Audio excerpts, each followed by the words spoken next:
Cajuru liberado e sem censura. Oferecimento. Oi, papai. Oi, vovô. Hoje eu tenho um recadinho. Eu ainda sou muito novo. Tenho muito a aprender, a me inspirar em vocês.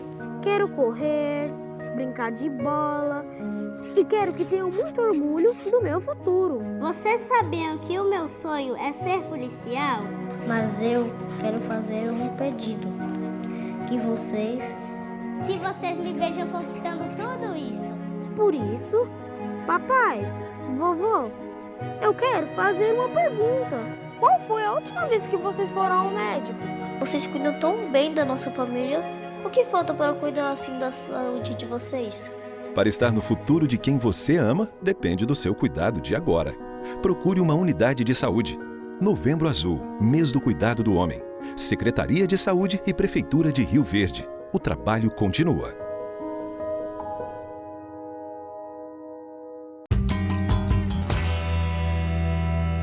Declara aberta a quarta reunião da CPI do crime organizado da terceira sessão legislativa ordinária da 57ª legislatura. A presente reunião conta com a presença do senhor Leandro Almada da Costa, diretor de inteligência da Polícia Federal, e Lincoln Gaquia, promotor de justiça do Ministério Público do Estado de São Paulo. Os convites foram feitos a fim de se obter colaboração dos depoentes a partir da experiência dos cargos que atualmente ocupam. Concedo a palavra ao relator, senador Alessandro Vieira. Obrigado, senhor presidente. Obrigado, doutor Lincoln. Primeiro, fazer um registro, presidente, colegas, e um agradecimento, né, como brasileiro, como profissional de segurança pública, como senador da República. Porque, e vamos chegar nesse ponto um pouco mais adiante, porque o trabalho dedicado de Vossa Excelência, de sua equipe, tem repercussão nacional e tem um custo pessoal incalculável. Porque é muito fácil a valentia no WhatsApp, no Instagram, nas redes sociais. É muito bonito. Ou na tribuna. Na tribuna também é maravilha. Na vida real, custa um preço que quem paga é o profissional da segurança, o profissional do Ministério Público, da Justiça, quem paga é a sua família, seus amigos, né? Então, faço de logo o meu agradecimento público a Vossa Excelência e, no seu nome, a tantos outros profissionais que passam por esse tipo de dificuldade. E agradeço também porque o senhor me ajuda muito em avançar num ponto de esclarecimento que é fundamental para o Brasil e para o Congresso. A falta de legislação não é justificativa para a inércia estatal. Um exemplo, coronel, muito simples. O Marcola, famoso Marcola do PCC, ele já é hoje condenado a 330 anos de cadeia. Com a lei atual, 330. Resolveu? Acabou o PCC? Não acabou. Então, o que nós temos no Brasil é uma ausência de vontade política, muito clara. Falta vontade política, falta conhecimento, ouvir os técnicos com respeito, com cuidado, e a partir daí sim estruturação, que é orçamento. A gente vai ter que chegar no ponto de orçamento, o quanto custa. Porque quando você pega os dados de São Paulo, ainda que São Paulo carregue esse pecado original ter sido o berço do PCC, ainda assim os números no estado de São Paulo são números de segurança pública para um país como o Brasil aceitáveis. Qual é o custo que São Paulo paga para isso? O doutor Lincoln adiantou um pouco o número de policiais empregados, o número de unidades prisionais que nós temos lá. Então, esses registros são importantes, porque ao mesmo tempo que a gente tem essa CPI, a gente tem em tramitação o PL antifacções. E eu sou o relator desse projeto também. E é uma grande oportunidade para o Brasil enfrentar essa questão de forma técnica, séria, sem politicagem, sem palanque, sério. E para ser sério, e vai ser talvez, a gente vai inverter, senador Moura, a lógica do projeto, porque a gente vai cuidar de orçamento. A gente tem que tratar de orçamento para a segurança pública no Brasil com seriedade. Doutor Lincoln, a gente tocou aí, o senhor na sua fala falou sobre a questão da integração, né? Nós temos dois modelos hoje em andamento, duas estruturas em andamento, razoavelmente reguladas, legisladas, que são os GAECOS, no Ministério Público, e são as FICOS, as Forças Integradas, que estão, enfim, em andamento nos 27 estados da Federação. E existe uma discussão, e o projeto antifacção tocou um pouco nisso, sobre como se dá, qual é o melhor formato de participação do Ministério Público nessas forças-tarefas. E a pergunta de 1 milhão, quem coordena a força-tarefa? Porque a gente tem que chegar nesse ponto e as instituições brigam por atenção e por orçamento o tempo inteiro. Então, eu queria ouvir do senhor como o senhor vê o melhor sistema de atuação integrada partindo de FICOS e GAECOS. Eu penso que realmente essa é a pergunta de milhões, é o desafio. Se o senhor me permite, senador, eu fui voto vencido, né? Na verdade, eu fiz parte do grupo de trabalho que elaborou o texto inicial do PL antifacção, que foi mandado para o ministro da Justiça. Estava lá representando os ministérios públicos. E eu sempre defendi, porque tenho visto nesses 20 anos, assim como eu já falei, a evolução extraordinária de algumas organizações criminosas, que não são mais aquelas que estavam previstas em 2013 na Lei 12.850. Há que se diferenciar uma organização que tenha 4, 5 indivíduos aqui em Brasília, que tenham uma estabilidade, que tenham funções definidas e que resolvam, por exemplo, praticar o crime de tráfico de entorpecentes, ali naquele bairro, e uma lavagem de dinheiro, também decorrente dos proventos desse tráfico. De uma organização como o PCC, por exemplo, como o Comando Vermelho, que tem atuação transnacional. Acho que a gente precisa ter isso em mente. Feitas essas observações, eu defendia já desde o início da primeira formação do grupo de trabalho, que nós tínhamos organizações mafiosas no Brasil, pelo menos 2 delas, Comando Vermelho e PCC, e que essas organizações precisam ser tratadas de maneira diferentes, com ferramentas processuais que são realmente mais intrusivas do ponto de vista das liberdades individuais, mas elas são necessárias em casos extremamente graves. Isso ocorre na Itália, quando a gente trata de máfia e terrorismo. Apenas esses 2 casos. Tá? A legislação italiana ela é flexível para máfia e terrorismo. Nenhuma outra organização criminosa pode ter, por exemplo, o que eles chamam lá de investigação preventiva, ou preditiva. Isso tem na Itália. Só serve para máfia e terrorismo, inclusive com a utilização de ferramentas como o Pegasus, por exemplo, e outros meios de interceptação de conversas criptografadas, que são autorizadas por lei na Itália, já foram referendadas pela Suprema Corte Italiana e já foram referendadas também pelo Tribunal Europeu, de Direitos Humanos. Então, já está muito, vamos dizer, testada. Então, esse é um ponto. Mas eu fui, como eu disse, voto vencido. E qual era, além da gente classificar essas organizações como mafiosas, ou algumas delas, estabelecendo claramente quais são os requisitos que permitem ser denominados como organização mafiosas, mas seria a dominação territorial, armada, a corrupção de agentes públicos, a atuação transnacional, lavagem de dinheiro estruturada, enfim, a participação e infiltração nos poderes do Estado e na política. São alguns requisitos. E aí a gente precisaria de meios, senador, e aí eu chego na sua resposta, para poder fazer frente a essas organizações criminosas mafiosas. E aí a nossa sugestão foi a criação da Autoridade Nacional Antimáfia ou Anti-Organização Criminosa Violenta, como queiram. Por quê? Porque seria, no nosso modo de ver e de alguns outros especialistas, a maneira de superar essas diferenças institucionais e essas disputas entre polícias e Ministério Público, porque a Polícia Federal, com todo o respeito, é uma das melhores polícias do mundo, a polícia melhor remunerada no Brasil, melhor qualificada no Brasil, embora tenha uma deficiência, como eu disse, muito grande nos seus quadros, mas a Polícia Federal ela não poderia, na minha opinião, coordenar essas forças-tarefas, porque haveria um embate com os estados. Não dá para você colocar polícias que são de mesmo nível, e não é porque a Polícia Federal ela tem uma atuação pela legislação, uma atuação apenas, vamos dizer assim, supletiva das polícias estaduais, ou residual, como queiram, na sua atribuição, deixar a Polícia Federal, como é no caso das FICOS, a coordenação dessas forças-tarefas. Então, o modelo FICO do Brasil é um bom modelo, mas ele não tem, por exemplo, participação do Ministério Público, O Ministério Público nunca foi convidado para participar das FICOS e provavelmente porque há um embate entre as polícias, sobretudo a Polícia Federal, com o poder investigatório do Ministério Público, que já foi há muito, né, ratificado em dezenas de decisões do Supremo Tribunal Federal. Né? Eu acho que esse é um problema que nós deveríamos deixar de lado. Esse é um primeiro ponto. O Ministério Público não participa. Eu não vejo participação da Receita Federal nas FICOS.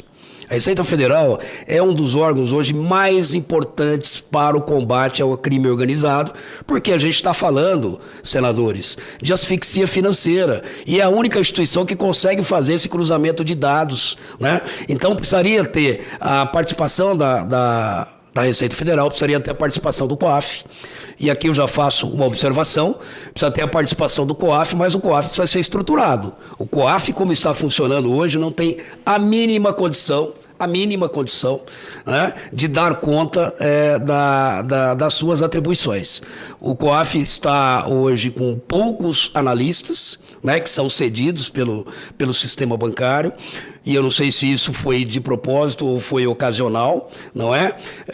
Se todas as instituições financeiras encaminharem as operações que são suspeitas, o COAF não tem condição de resolução nem de 40% dessa demanda. Né? Então a gente precisa ter isso em mente também. E aí os órgãos de controle, como controladorias, também poderiam atuar. Por isso que eu falo em Autoridade Nacional Antimáfia. Então seria, na minha opinião, seria um órgão criado com independência, ligado ao Ministério da Justiça, mas com independência e autonomia, uma autoridade que seja nomeada pelo Presidente da República, sabatinada aqui pelo Senado, que tenha mandato, que o mandato não seja coincidente com o mandato do Presidente da República, até para não ser, vamos dizer assim, um instrumento, né, do poder do governo.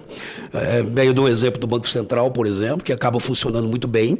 E aí não é uma criação de uma nova polícia, nem enfraquecimento das polícias existentes, sobretudo da Polícia Federal. Todas as polícias vão participar, né, dessa agência ou desse modelo de autoridade, as polícias no âmbito federal, estaduais e os ministérios públicos, mais Receita e órgãos de controle.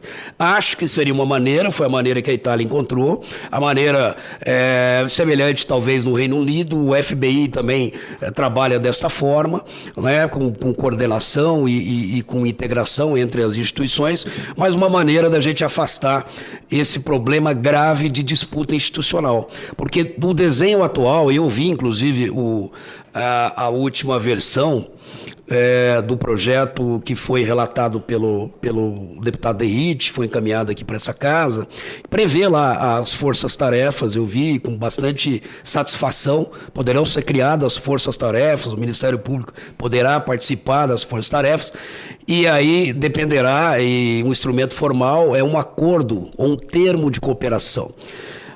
Vejam bem, se houver uma disputa política, se a direção da Polícia Federal, ou mesmo a Secretaria da Receita Federal, ou mesmo a Secretaria de Segurança de um Estado opositor ao governo federal, vai assinar um termo de cooperação. Na verdade, estaremos engessando as forças-tarefas, porque hoje ela vamos dizer assim, depende da proatividade, da boa vontade dos integrantes, mas ela não está limitada por nada. É claro que é bom que tenha um termo de cooperação.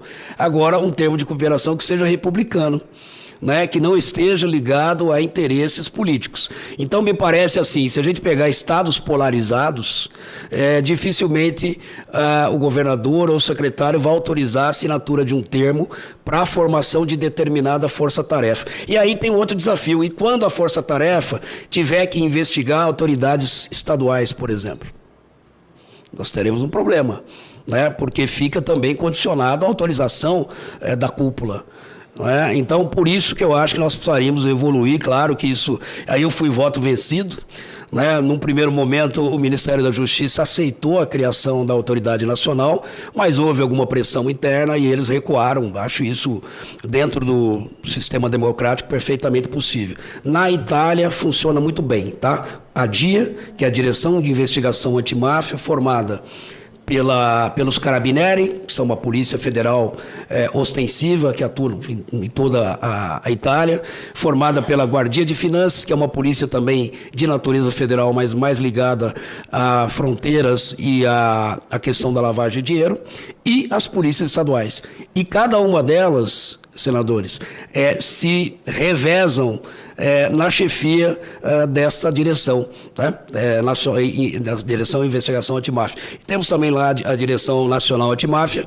Essa é formada pelos magistrados, né? Pelos juízes antimáfia, lá, que são os procuradores. Porque todas as investigações na Itália, claro que o sistema deles é diferente do nosso, são coordenadas pela Procuradoria Nacional Antimáfia. Cajuru liberado e sem censura. Oferecimento Univar, sempre a primeira. As inscrições para o mestrado em Ecossistema e Saúde no Univar estão abertas. E você que quer aprimorar o seu conhecimento sem sair da rotina, agora você pode. As aulas serão aos finais de semana, uma vez por mês. As vagas são limitadas. Então, para fazer a sua inscrição, acesse univar.edu.br/mestrado. Univar, sempre a primeira.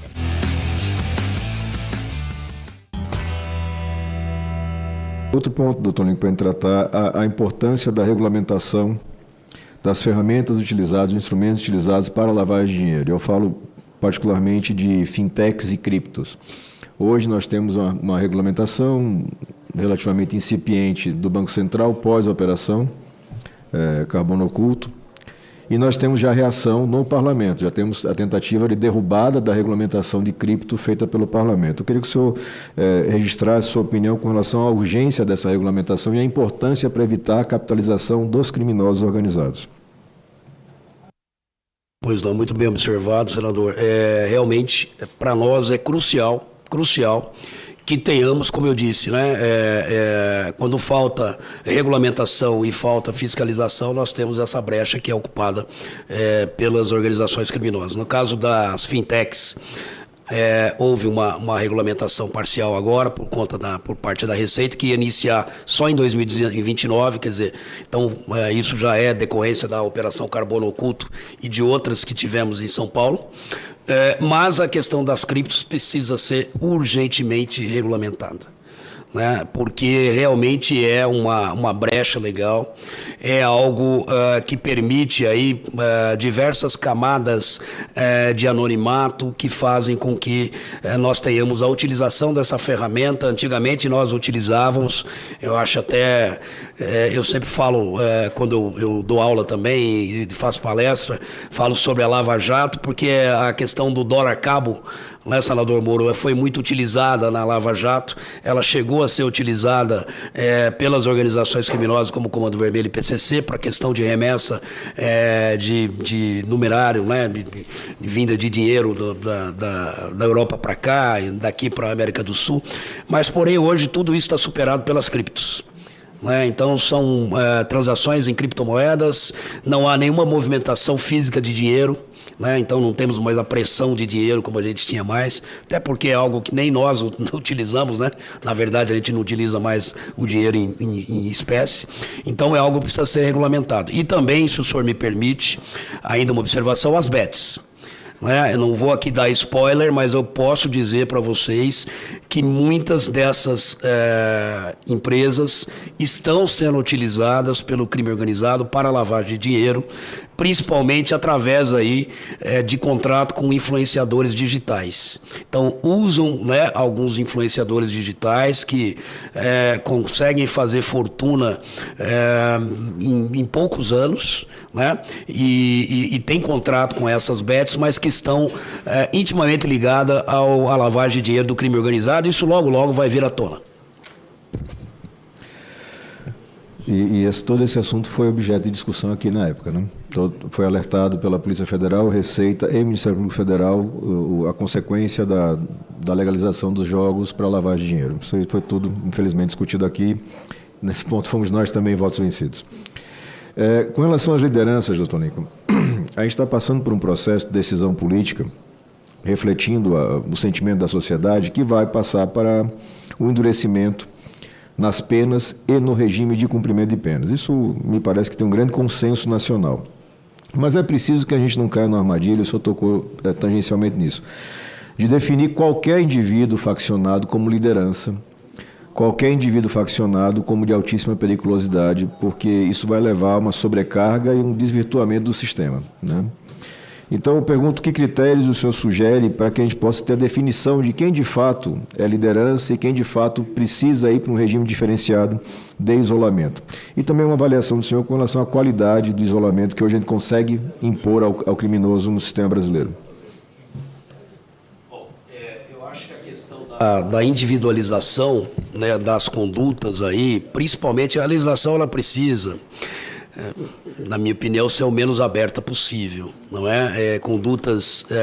Previsão de condutas muito abertas, elas acabam gerando aí dificuldade na interpretação e na aplicação da lei, que acaba sendo solucionada pelos tribunais superiores, provavelmente sempre a favor do réu. E em detrimento das forças policiais e da sociedade. Então, isso precisa ser muito bem analisado na discussão, né, desses projetos de lei. Eu defendo que nós tenhamos, né, definição de lideranças, né, o que pode ser considerado um líder, né, quais as funções, né, de cada, por exemplo, setor dentro da organização, que tenha alguma espécie de autonomia, de gestão, que possa ser classificado de maneira diferente do mero integrante. Porque se eu pegar, por exemplo, o PCC, a gente está falando de 40 mil integrantes, fora os colaboradores, que aí esse número aumenta e muito. Então, por exemplo, o sistema prisional tem 220 mil presos no estado de São Paulo. 85% do sistema prisional, eu não vou dizer que é dominado, mas ele tem a ascendência e tem a predominância do PCC. Ok? Então, 85% do sistema prisional paulista tem essa predominância do PCC. Não quer dizer que nós tenhamos lá mais vamos dizer assim, de 140 mil integrantes. Tem cadeias, por exemplo, senador, que tem 10, 15 integrantes, mas o que rege lá é o estatuto do PCC, e aí todos os demais que estão convivendo naquela cadeia, eles vão viver sobre as determinações, as normas do PCC, né, sob liderança dessas pessoas. Então, é preciso que a gente saiba diferenciar, separar mesmo aqueles criminosos que são integrantes, recém-ingressos, que têm uma participação de menor importância dentro da facção, são um pouco mais do que soldados, daqueles que são considerados lideranças, que tenham, por exemplo, a função de estar à frente de setores como o tráfico, como a lavagem de dinheiro, como armamento, né? E tem todas as organizações, as facções têm uma direção, né? O PCC é a sintonia final, então a gente precisa classificar isso melhor. Da maneira como está no PL, se o senhor me permite uma observação, a gente não tem essa diferenciação. Qualquer um dos 40 mil integrantes, e aí eu faria coro até das 88 facções, eu não sei nem quantos integrantes nós teríamos, e se considerarmos os colaboradores, nós iríamos encher os presídios, né, de presos, às vezes, de menor importância, com penas que iniciam em 20 anos, mas se a gente considerar que a organização criminosa é armada, por exemplo, a organização PCC é armada, o CV é armado, né? Ele tem dominação de território, então já haveria um agravamento da pena que partiria para 30, podendo chegar até 65 anos. Então esse é um problema que a gente nós precisamos nos debruçar. E eu uso sempre o exemplo do feminicídio, né, que o Congresso, há bom tempo, aumentou as penas, as mais graves aí do Código Penal, de 20 a 40 anos, e foi de pouca eficácia para a diminuição do número de feminicídio no Brasil.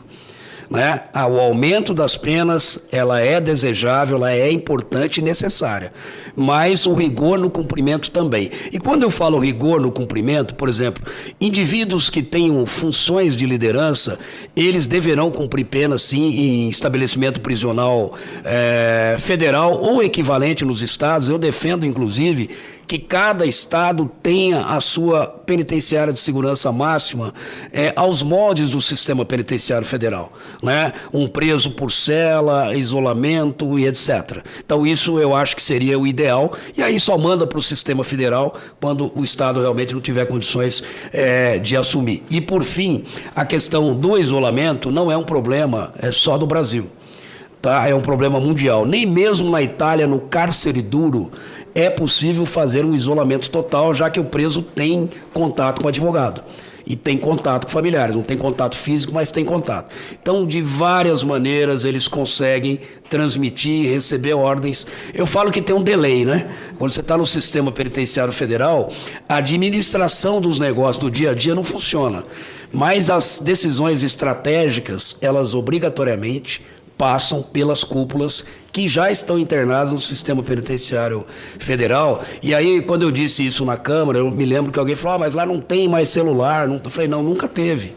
O problema não é o celular, né? E não tem como você fazer um isolamento total em nenhum lugar do mundo, né? Em que o preso não tenha acesso a advogado e acesso a familiar. Isso é impossível, né? E aí acabam tendo os mensageiros. Agora, de qualquer forma, eu penso que para que a gente possa dissuadir, porque hoje o que o integrante quer? Ele quer crescer na organização, porque ele vai ter status, vai ter dinheiro, vai ter uma série de facilidades. E qual é o ponto negativo para ele? Nenhum, porque hoje, da maneira como está, ele vai entrar pela mesma porta e vai sair pela mesma porta, né, daquele que recém-ingressa. Então eu acho que aí cabe aos senhores senadores diferenciar bastante essa situação e agravar a questão de execução de pena desses indivíduos. Estabelecimento prisional de segurança máxima, federal ou equivalente estadual. O prazo de isolamento para o RDD precisa ser alterado, precisa ser, inclusive, ampliado para esses casos.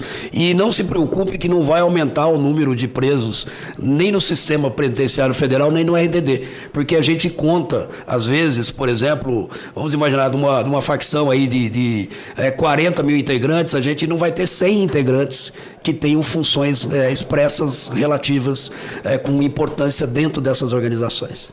Era justamente esse ponto agora o seguinte, doutor Lincoln. Uma estimativa que o senhor possa fazer, claro que não é um número travado, mas uma estimativa, considerando o universo São Paulo, PCC em São Paulo. No estado de São Paulo, quantos indivíduos faccionados poderiam ser considerados lideranças e que demandariam um tratamento diferenciado?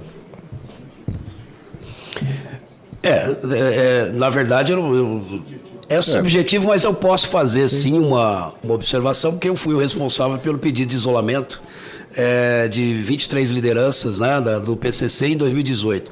E como é que eu cheguei nesse número, né, de 23 líderes, né, o Marcoli mais 22, que foram removidos? Porque, junto com a administração penitenciária, nós fizemos, como já sabíamos que haveria estava em andamento um plano de resgate do Marcola, e quem ficaria nos lugares, nos postos chaves da sintonia final. Então, primeiro nós delimitamos a sintonia final, que eram 7 indivíduos, e depois os setores abaixo, e a gente foi mapeando isso, né? Isso dá para ser feito tanto no PCC como no Comando Vermelho, porque cada um tem as suas estruturas já definidas. Então, ali, quando a gente isolou 23 líderes, nós isolamos o primeiro, o segundo e o terceiro escalão do PCC. Mas o PCC continuou existindo, o tráfico nunca parou. Eu falei, isso não vai diminuir, porque os setores estão muito bem já azeitados, distribuídos para funcionar. A engrenagem funciona sem a presença da cúpula. E eu sempre também faço uma brincadeira, né, fazendo uma comparação, que no mundo corporativo, né, as decisões que são estratégicas, essas precisam ser tomadas pela sintonia final, pelo comando das organizações. E vou dar 2 exemplos. Primeiro, a guerra entre o PCC e o Comando Vermelho.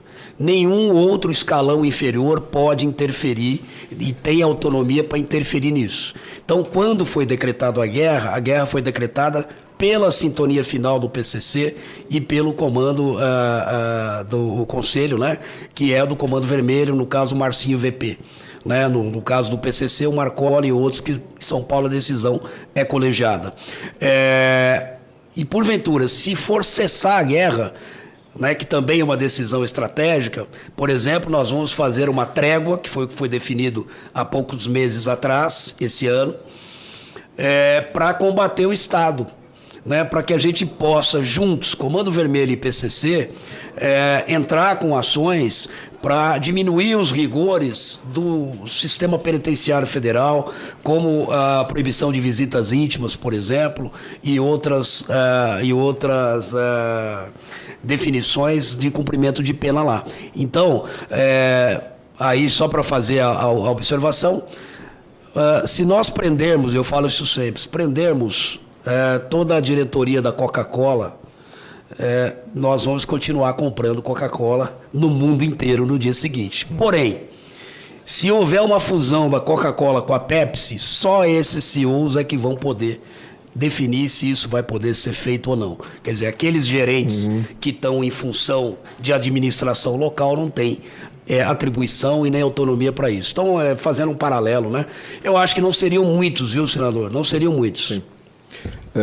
Só para fim de registro aqui, hoje a sintonia final do PCC tem quantos integrantes mapeados? Todos estão mapeados, né? Todos. Os que estão em liberdade e os que estão presos. Inclusive, houve um racha, né, a partir do ano passado, em que alguns integrantes da sintonia final foram afastados, o Roberto Soriano, por exemplo, o Abel Pacheco de Andrade, o próprio Daniel Vinícius Canônico, e foram substituídos por outros que são mais ligados ao Marcola. Mas a gente tem, infelizmente, parte da cúpula do PCC está em liberdade, está na Bolívia. Então a gente tem lá o Patrick Wellington Salomão, que é o integrante da sintonia final, que é o forjado, que tem autonomia para tomar decisões estratégicas. Nós temos lá o Pedro Luiz da Silva, que é o Chacal, também está na Bolívia. E nós temos outros integrantes lá, não são da sintonia final, mas estão em setores estratégicos. E aí, através de um smartphone, né, eles conseguem comandar o crime organizado aqui no Brasil com bastante tranquilidade. Cajuru liberado e sem censura. Oferecimento. Mano. Mais difícil que acertar essa bola é só você explicar aquela tua capa de revista. Macaé, mas no jogo apostado tem que ter responsabilidade.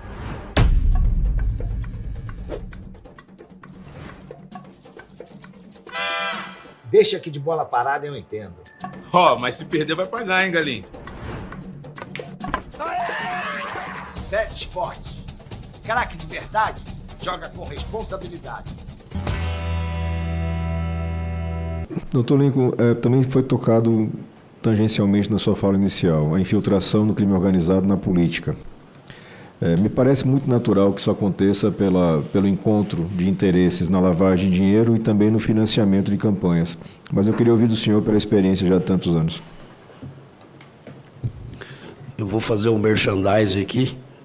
Nós estamos lançando no dia 26, eu e o colega advogado do IRI, o Valfrido Vardi, nós estamos lançando um livro que será uma contribuição, né, para os senhores, para o Brasil. Só não trouxe o exemplar que não chegou ainda da editora. Está sendo lançado dia 26, que é o Brasil Livre das Máfias. E ali a gente faz, inclusive, um dos pontos que nós colocamos é a questão da infiltração na política. E a infiltração se dá, evidentemente, pelo financiamento de campanhas, né? Nós tivemos, de maneira bem clara isso no estado de São Paulo, já nessas últimas eleições para prefeitos e vereadores. Então, vários municípios a gente percebeu que tinha ali influência no financiamento de campanha do crime organizado, do PCC. Por quê? Porque o PCC quer participar da prefeitura municipal ou da Câmara? Não. O PCC quer ter negócios com o poder público. E para isso ele precisa dominar uma parte, né, desse poder público. Eu costumo dizer, quando falo, mas o PCC está pagando um advogado para fazer concurso, um estudante, né, para fazer concurso e se tornar um delegado, um promotor, um juiz, isso não ocorre mais, né, porque eles têm o poder de corromper quem já está pronto, está numa função que interessa a eles. Isso, em 2010, tentaram financiar alguns deputados ligados, né, eram advogados, na verdade, ligados ao PCC, tentaram o financiamento através do Marcola e outros integrantes para que eles disputassem uma cadeira na Câmara dos Deputados. E o que o Marcola disse na época, eu sei porque eu tinha gravações disso, é que o que nos interessa 2 ou 3 deputados. Né?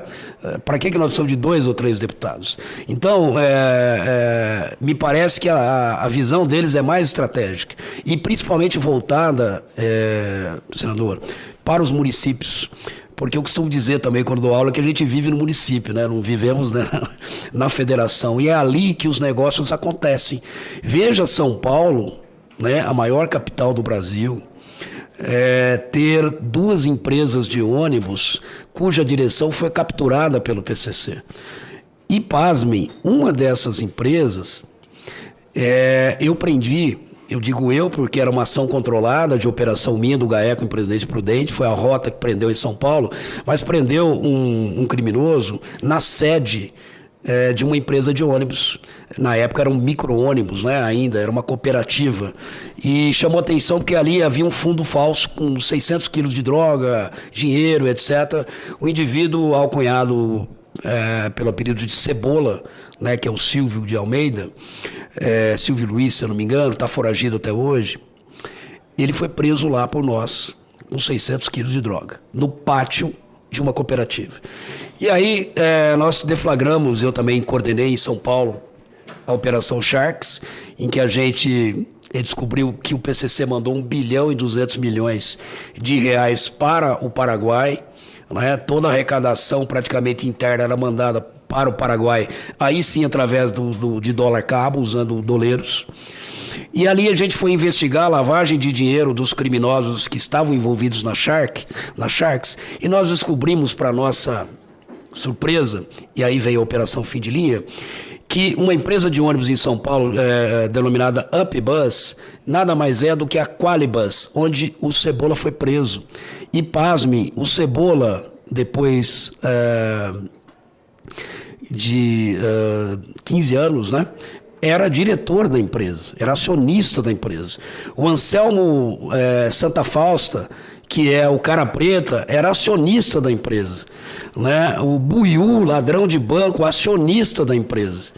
Então, veja, isso tudo passou pelos setores de controle interno da Prefeitura Municipal de São Paulo, das controladorias, do Tribunal de Contas. Só a Espetrans tem quase 2.000 servidores. E eu dando uma entrevista, o prefeito até ficou chateado comigo, falou: doutor, mas não dava para descobrir.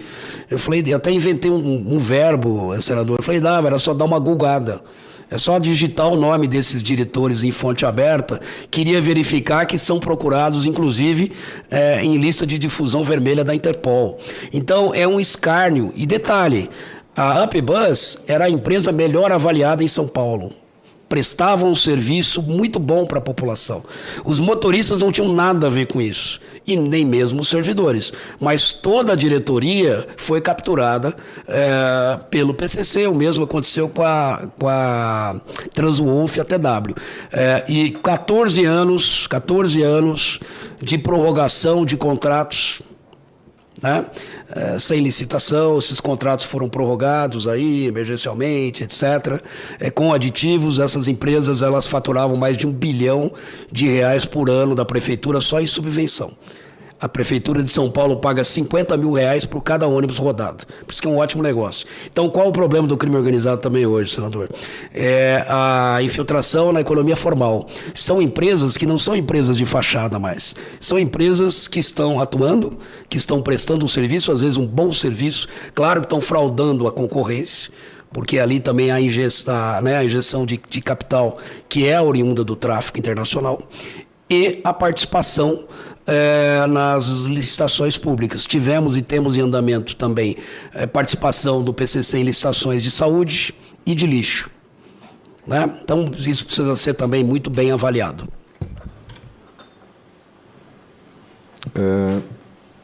Doutor Lincoln, com relação ao tópico seguinte aqui de ameaça a autoridades, né? Esse enfrentamento do Estado. Nós tivemos o episódio trágico com o Dr. Rui Ferraz, enfim, o senhor já foi alvo de alguns planos O senador Moro também, da mesma forma, foi alvo de planejamento para homicídio, sequestro e homicídio, o que é uma coisa de uma gravidade incrível. E a gente tem que encontrar caminhos para fazer cessar, ou pelo menos colocar isso num patamar suportável. Eu queria ouvir do senhor, primeiro, o relato dos fatos e, segundo, as sugestões de encaminhamento, de reforço de proteção ou desestímulo desse tipo de conduta. Bom, essa também é uma das características das máfias, infelizmente, né? Que é essa intimidação dos policiais, das autoridades, né? Isso ocorreu também na Colômbia, na época do Pablo Escobar, né? O prata ou chumbo. Então, o servidor que não aceitava ser corrompido acabava sendo morto ou tendo um familiar morto. A Itália perdeu mais de 1.000 policiais, né? Perdeu vários políticos, senadores, prefeitos, coronéis da polícia militar, e aí culminou com a morte do Falcone, né? E depois, logo em seguida, 3 meses depois, do Borsellino, né? Os 2 magistrados que levaram à alteração da legislação na Itália, né? A sociedade não aguentava mais. E a gente tem visto isso no Brasil, porque, assim como uma máfia, não é uma situação, eu acho que isso precisa ser entendido pelo Congresso, que vai se resolver quando a autoridade sair daquele caso, por exemplo, ou quando o policial se aposentar. Antes do Dr. Rui, que foi um amigo pessoal, trabalhei muito tempo com o Rui, para mim uma das pessoas que mais entendia de PCC no Brasil, né? Aprendi muito com o Dr. Rui. Nós já tivemos o caso do Pedrosa. O Pedrosa era o diretor da casa de detenção em São Paulo, do Carandiru, na época do massacre. Então ele ficou marcado por aquilo. E ele também era o diretor, em 93, da Casa de Custódia e Tratamento de Tremembé, que era apelidado de Piranhão, que era uma casa de castigo, né, onde os criminosos que praticavam crimes dentro do sistema ou participavam de rebeliões iam para lá, e também criminosos com problemas, às vezes, de saúde mental, né? E o Pedrosa também era diretor, um diretor bastante rigoroso, e ele ficou marcado por isso. Ele foi morto 7 anos depois da aposentadoria, com quase 70 anos, foi fuzilado em São José dos Campos, né? Então, quando há um salve, esse salve será cumprido. É uma questão de honra. Por quê? Inclusive um delator, né, um colaborador do PCC me disse, falou, doutor, porque o que a gente quer não é só a vingança pessoal, a gente quer fazer com que outros promotores, juízes, policiais não se atrevam a agir da mesma maneira como, por exemplo, o senhor tem agido, né? Então, eles não perdoam, não vão esquecer. E aí, quando nós elaboramos o texto que foi para o ministro da Justiça, eu, inclusive, vamos dizer assim, fui o redator de uma parte do texto que tratava de proteção a testemunhas, vítimas e autoridades e policiais, né? Inclusive, o projeto do senador Moro, que foi já sancionado, não havia, ainda estava tramitando. Mas havia algumas observações importantes que a gente precisa fazer e que a gente previu lá. Veja que a gente previa lá a possibilidade de remoção de um policial de um estado para o outro, né? Que é perfeitamente possível. Veja, nós temos um policial militar em São Paulo que mora, por exemplo, infelizmente em Paraisópolis, que é uma favela, uma comunidade dominada pelo PCC, mora lá não é porque ele quer, ele mora lá porque ele ganha pouco, ele ganha mal. E às vezes, em São Paulo é comum, acho que no Rio de Janeiro também, os policiais, eles não vão fardados para o trabalho. Eles levam uma mochilinha, né, e levam a farda dentro da mochila para não serem reconhecidos, né? Então, às vezes, acontece do policial ser plotado, dele estar numa ocorrência envolvendo aí com mortes, às vezes, confronto, e ele é jurado de morte. Como é que nós resolveríamos essa situação? Vai colocar uma escolta para o policial? Dificilmente vai ser feito isso, né? Um policial militar tem uma escolta, mesmo um delegado. Agora, eu acho que era plenamente possível você remover esse policial para outro estado da federação. Outra unidade, instituição policial vai acolher esse policial lá, né? Eu não vejo problema nenhum que isso ocorra, tanto em termos de policiais, quanto do Ministério Público, enfim, na magistratura. Então a gente precisa prever. E mesmo a questão da proteção a testemunhas e vítimas precisa ser melhor definido. Nós não temos hoje, nós temos o Provita, mas ele não é um instrumento ainda que consiga fazer frente a esse novo tipo de delação. E vou fazer mais um exemplo, né? Que isso existe nos Estados Unidos e existe na Itália. Se nós pegarmos crimes financeiros, por exemplo, senador, vamos imaginar que um banqueiro vai fazer uma delação. Difícil, e a delação é importante, né? Para a gente entender e desestruturar toda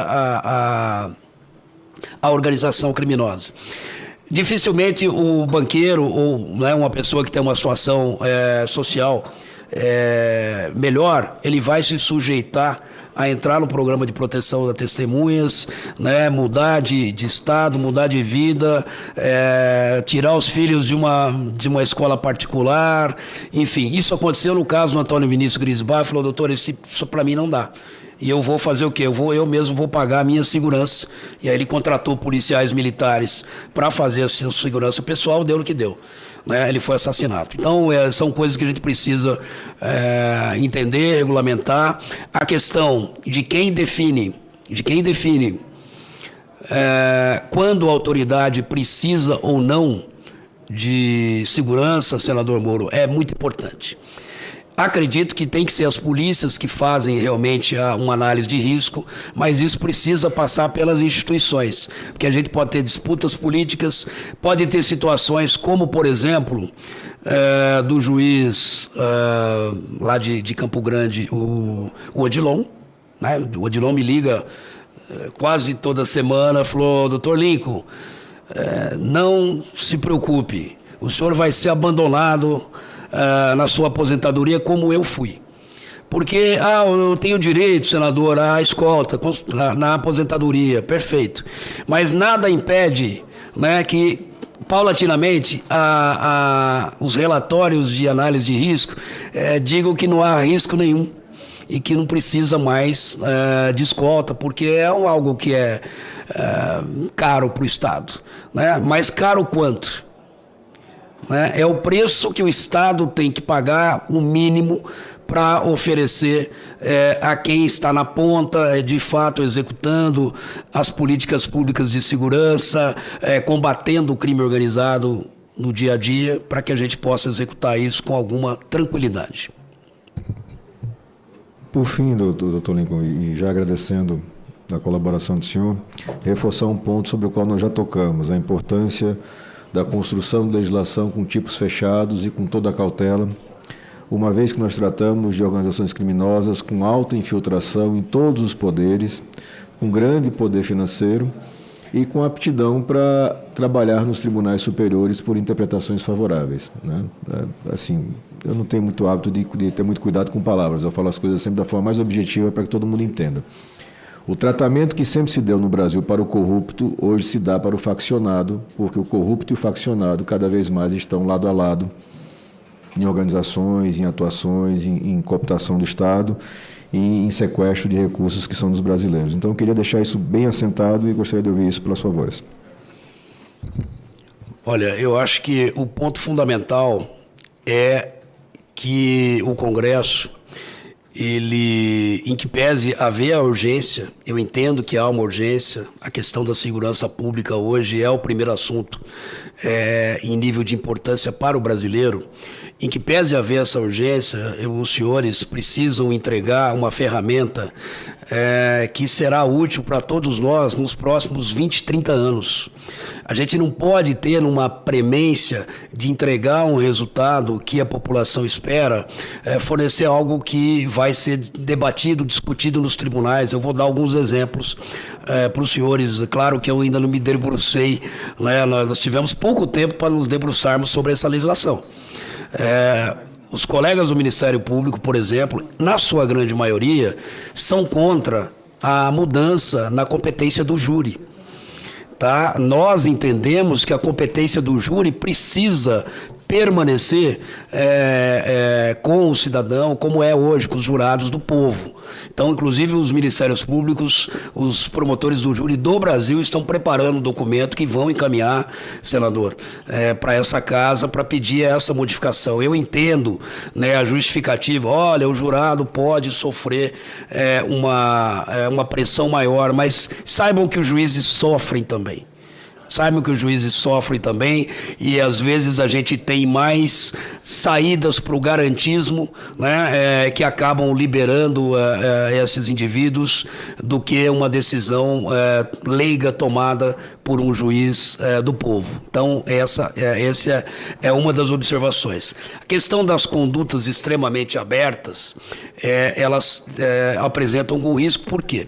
Nós teríamos, pelo menos a prima facie, analisando e com todo o respeito ao relatório do deputado Derrite, que inclusive é um amigo pessoal. Aliás, só uma observação. Quando houve o primeiro plano para matar o Dr. Rui Ferraz, em 2012, foi também ação controlada minha que evitou a morte dele. Quem atendeu a ocorrência foi o tenente Derrite na rota, né, que evitou a morte do Rui. Então, ele estava ali iniciando o seu trabalho na rota. Mas eu também tinha objeções ao texto que foi apresentado pela PL do governo, fazendo essa referência, né? Eu também precisava de várias alterações que me parecem importantes. Mas se a gente tem hoje duas classes de organizações criminosas, a organização criminosa da Lei 12.850, que todos nós conhecemos, que nós já estamos acostumados a enquadrar o PCC e o Comando Vermelho. E teremos a organização criminosa ultraviolenta deste marco legal, aí, desse PL novo, né? Nós podemos ter alguma dificuldade em enquadrar o integrante, porque, primeiro, o integrante não se autoclassifica como integrante. Nenhum integrante do PCC que eu atendi até hoje disse que é integrante do PCC, inclusive o Marcola. O Marcola nega até hoje ser líder do PCC. Ele fala que ele é um líder nato do sistema prisional, mas que nunca fez parte de nenhuma facção. Então nós teríamos um problema em identificar esse indivíduo e aí encapsulá-lo como indivíduo integrante de uma organização criminosa ultraviolenta. E o receio que nós temos que pela severidade das penas, os tribunais superiores possam tender a fazer aí um juízo, vamos dizer,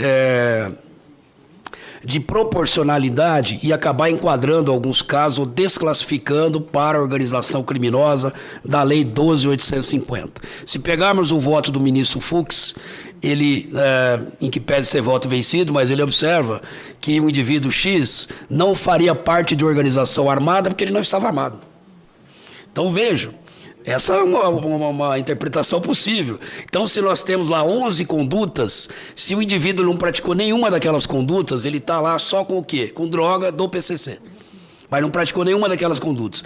Será que os tribunais e mesmo os juízes de primeiro grau vão enquadrar essa conduta como organização criminosa ultraviolenta? Esse é um ponto, né, que nós precisamos nos preocupar. E o que mais me preocupa são as sanções, aliás, as medidas cautelares, essas sim, nós ajudamos a colocar no projeto do governo e não foram retiradas. O Derrite manteve todas as medidas assecuratórias de descapitalização das organizações criminosas, ele manteve na íntegra, né? E mais, ele adicionou o que o Ministério da Justiça suprimiu, porque a parte de ação civil autônoma de perdimento de bens foi uma contribuição do Ministério Público de São Paulo, que entregou o capítulo inteiro para o ministro, né, para que fosse colacionado ao projeto de lei, e acabou sendo suprimido. Então o Derrite, ele aceitou, né, do Procurador-Geral esse capítulo e ele inseriu. Então as medidas são boas, mas penso o seguinte, senador, essas medidas só são aplicáveis, na minha modesta opinião, para as organizações criminosas ultraviolentas. Elas não seriam aplicáveis para as organizações criminosas da Lei 12.850. Então nós não teríamos, por exemplo, um instrumento muito importante que é o confisco extraordinário, que me parece que é uma das medidas mais interessantes da lei além da infiltração da pessoa jurídica e da intervenção. A intervenção da pessoa jurídica foi uma sugestão nossa por conta das duas empresas de ônibus. Nós tivemos que usar a lei de licitações, que não é uma lei criminal, para obrigar a prefeitura a intervir nas duas empresas. E hoje já tem a previsão legal, que é muito importante. Mas é importante que isso se aplique para as outras organizações criminosas, senador. Porque senão, eu vou dar um exemplo, a Operação Carbono Oculto, ela não seria abrangida pela legislação nova. E mais, não houve nenhuma alteração no que tange a lavagem de dinheiro e a associação com aquele indivíduo que está lavando dinheiro para o crime organizado. O crime organizado só existe dessa maneira, comprando fuzis, armamentos, comprando e corrompendo agentes públicos, policiais, etc., porque ele é financiado, ele tem uma lavagem de dinheiro estruturada. A pena para lavagem de dinheiro continua a mesma, né? E não seria abrangido na legislação. Por isso que eu falo, precisamos ter em mente que os senhores têm a responsabilidade, sim, de fazer uma legislação que seja inovadora, que sirva para os próximos 20, 30 anos do Brasil, né? Mas que abranja todas as circunstâncias que financiam o crime organizado. Me parece que aí há um problema, porque nós só vamos ter se nós conseguirmos enquadrar nas organizações ultraviolentas. E no caso da Carbono Oculto, não é toda a cadeia de combustíveis que era do PCC. Os empresários não eram integrantes do PCC, mas eles se associam ao PCC. Por quê? Porque o PCC estava na ponta dos postos de combustíveis, né? Então há uma espécie de simbiose, um ecossistema e uma convergência criminal. Mas se a gente for pegar a prima facie, veja, eu posso estar equivocado, o texto do projeto de lei não estaria abrangido. Não estaria abrangido. Então, assim, olha, vamos acabar definitivamente com essa infiltração, nós não vamos. A gente vai pegar criminosos realmente, bastante criminosos, vai ser até fácil pegar, porque você entrar hoje numa comunidade que você identificar, né? Agora, precisamos ter essa medida de melhor classificar e individualizar essas condutas. Obrigado, senhor presidente, estou satisfeito. Obrigado, senhor Lincoln. Para mim foi de extrema importância e quero parabenizar o trabalho de Vossa Excelência. Eu só queria fazer uma reflexão com o senhor aqui, que nós ouvimos aqui o diretor da Polícia Federal, e eu lembro que eu fiz uma pergunta a ele, e que o PCC ou o Comando Vermelho, em quantos países tem atuação? E ele não me deu esse número, ele não tinha essa resposta. Você teria como ter uma resposta para essa pergunta, por gentileza? Do Comando Vermelho, infelizmente, não. Mas do PCC, sim, e eu explico por quê, né? Uhum. Tudo que a gente fala e a gente acaba compartilhando, inclusive com outros países, é fruto de investigação que nós temos no GAECO. Então, durante essas investigações, o senhor tem uma ideia, é que eu não daria tempo de eu fazer uma apresentação aqui, mas o PCC, dividido entre setores, ele tem a sintonia dos estados e países. Então, o indivíduo que está nessa função, por vezes, ele precisa fazer contato com os integrantes do PCC fora do Brasil. Uhum. Tá? E aí anotar quem são os integrantes, os vulgos, os telefones e qual a função. Então, vem daí essa informação nossa, que ela já não é tão atual, ela é de janeiro de 2024, que o PCC estava presente em 28 países, porque eu, nas minhas investigações, através de análise de nuvem, né, de iCloud, nós pegamos essa troca de informação, inclusive compartilhamos. E eu acho que saiu uma reportagem no jornal português recentemente. Portugal hoje, até pela questão da língua, mas, né, na presença grande de brasileiros, é o país da Europa com mais integrantes do PCC. E vejam, senador, que eles estão espelhando todas as funções que ele tem aqui no Brasil, fora do Brasil. E eu alertei os portugueses de que isso me parece ser uma presença com um caráter definitivo, de permanência, e não uma presença eventual só para uma logística de tráfico de drogas que desce naquele país. Então, eles têm um setor lá, por exemplo, sintonia dos presídios femininos, sintonia dos presídios masculinos, setor de paiol, isso em Portugal, sintonia do progresso, que é o tráfico do PCC, não é um tráfico internacional, interno, né? E sintonia disciplinar, ou seja, quando você tem a sintonia disciplinar, é uma espécie de corregedoria, quando há problema entre integrantes, é resolvido por aí. Então é por isso, são 28 países. Perfeito. Eu só queria também que o senhor me esclarecesse, por gentileza. Eu me lembro que quando surgiu a delação premiada no Brasil, ela foi inspirada na operação da Cosa Nostra na máfia italiana com Tommaso Busquetta.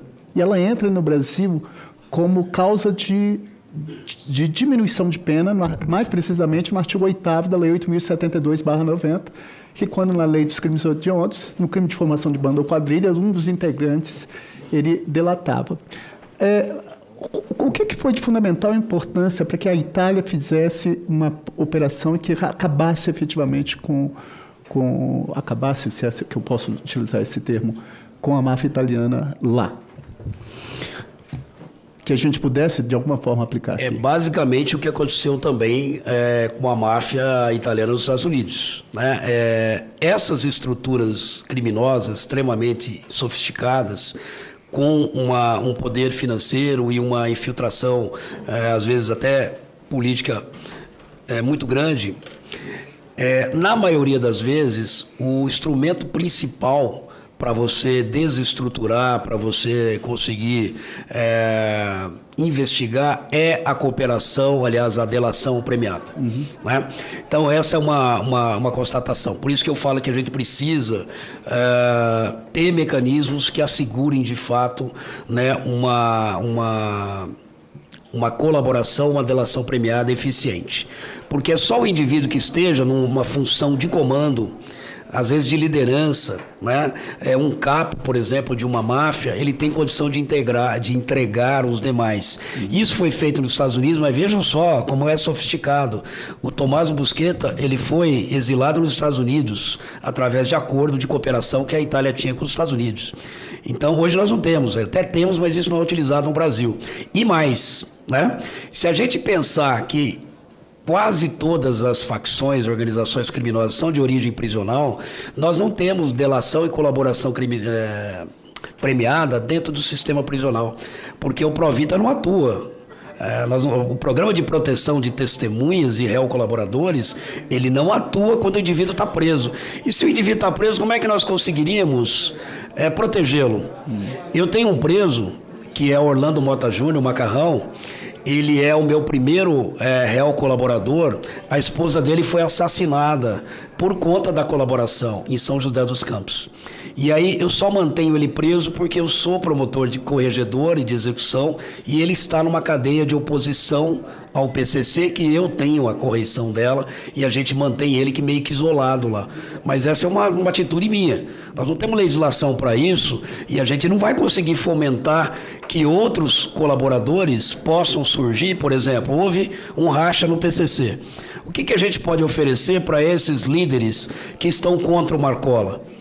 Né? Porque nós não temos nenhum tipo de proteção, ou mesmo, claro, você poderia até negociar a pena, mas não tem proteção para quem está dentro do sistema prisional. Então isso é importante. E o próprio Estado, com relação ao PCC, o Estado, oficialmente, ele faz esse sistema de triagem para rotular, para carimbar o preso dentro do sistema prisional como integrante do PCC?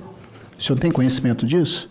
Porque isso eu acho muito sério, né? Quando o próprio Estado reconhece...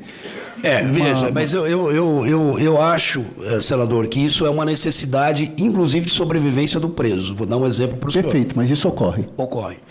Ocorre assim, na verdade, a pergunta, você é faccionado? A maioria vai dizer que não. A maioria vai dizer que não. Não sou faccionado. Tá bom. Então você pode ir lá para a penitenciária 2 de Presidente e falar, não, senhor, lá eu não posso, eu não tenho convivência. Ele já sabe, quando o sujeito é incidente, inclusive, qual a unidade prisional que ele possa ir. Então, o que acontece? Se, de fato, isso falando por São Paulo, se a administração penitenciária ela tem elementos lá, seja de investigação interna, seja mesmo de denúncias, né, que o Ministério Público já ofereceu, e que aquele indivíduo foi, por exemplo, condenado por participar do PCC, ele vai ser rotulado lá, inclusive no BI dele vai constar, senão não consta. Mas essa classificação é feita até pela sobrevivência do preso. Perfeito. Eu queria também, e aqui eu concordo com o senhor, que no Brasil, dentro da execução penal, tanto a Lei 7.210, que é a Lei de Execução Penal, como o Código Penal, com os benefícios que são dados após a condenação, né? Eu acho assim, não, volto a falar, não é razoável você explicar que uma pessoa que praticou, por exemplo, um homicídio doloso por disparo de arma de fogo pega uma tendência a condenar no mínimo, pega 9 anos e não fica nem 1 ano e 8 meses preso. Né? Porque você tem aí um sexto regime aberto, 1/3 livramento condicional, 3 dias trabalhado, remissão de pena pelo trabalho, final do ano indulto, comutação de pena, e no final ele vai ficar efetivamente não é nem a sensação, é a certeza da impunidade. Eu só quero aqui, no bom sentido, o senhor atua muito na vara de execuções penais. Até hoje. Perfeito. Qual o percentual da população carcerária hoje no estado de São Paulo que está cumprindo pena em regime fechado, se o senhor tiver, por crimes, por exemplo, de corrupção ativa, corrupção passiva, peculato, crimes contra o tributário e contra o sistema financeiro? Só um minutinho. Que eu tenho aqui Eu acho que essa CPI tem que prestar um serviço de grande valor à população quando ela... Eu volto a falar aqui, o senador Alessandro, quando a gente subir esse andar, quando a gente chegar e alcançar as instituições financeiras, agentes políticos envolvidos em organização criminosa, ou facções, ou milícias, ou PCC, ou Comando Vermelho. Como eu vi que o senhor fez essa pergunta para outro colega acho que da Serapem, né, que foi ouvido aqui, o Glauter, falei, eu vou providenciar uma colinha, o senador vai me perguntar. Então, eu até posso passar isso para o senhor depois, mas a Secretaria de Administração Penitenciária me passou os seguintes dados. Só um minutinho aqui. É claro que o maior volume de presos no sistema prisional, isso no Brasil, é por tráfico de drogas, né? E condutas afins. Associação, tráfico de drogas, etc. Isso já levando em conta que aquele tráfico privilegiado, às vezes, ele já nem preso está. Né? Mas, geralmente, são reincidentes na prática do tráfico. Então, são 26,6% de presos no estado de São Paulo são cumprindo penas por tráfico de drogas e afim. 23% por roubo, 23,6%. 9,9% por furto. 8,9% por homicídio. 1,5% por apropriação indébita, estelionato e receptação. Sequestro e cárcere privado, extorsão, 1,7%. Crimes contra a dignidade sexual, 6,1%. Porte ilegal de armas, 0,9%. Lei Maria da Penha, 1,7%, que é bem baixo. Na verdade, muito poucas pessoas vão presas, né, pela Lei Maria da Penha. Falsificação, 0,01%. Crimes contra a administração pública, 0,0004%. Crimes contra a administração da justiça, 0,0006%. Dano ao patrimônio, 0,003%. Latrocínio, 0,03%. Crimes contra o meio ambiente, então, é bem menor, 0,0008%. Basicamente é isso. Então, esses crimes que o senhor se referiu são uma quantia ínfima do sistema prisional. Eu quero agradecer mais uma vez, Dr. Lincoln, pelas suas colaborações.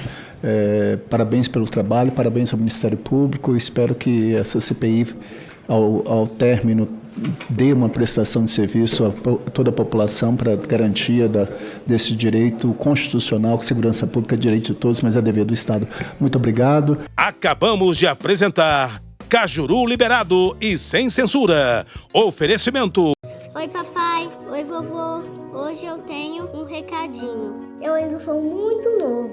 Tenho muito a aprender, a me inspirar em vocês.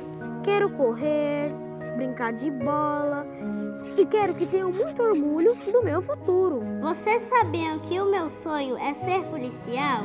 Mas eu quero fazer um pedido. Que vocês me vejam conquistando tudo isso. Por isso, papai, vovô, eu quero fazer uma pergunta. Qual foi a última vez que vocês foram ao médico? Vocês cuidam tão bem da nossa família. O que falta para cuidar assim da saúde de vocês? Para estar no futuro de quem você ama, depende do seu cuidado de agora. Procure uma unidade de saúde. Novembro Azul, mês do cuidado do homem. Secretaria de Saúde e Prefeitura de Rio Verde. O trabalho continua.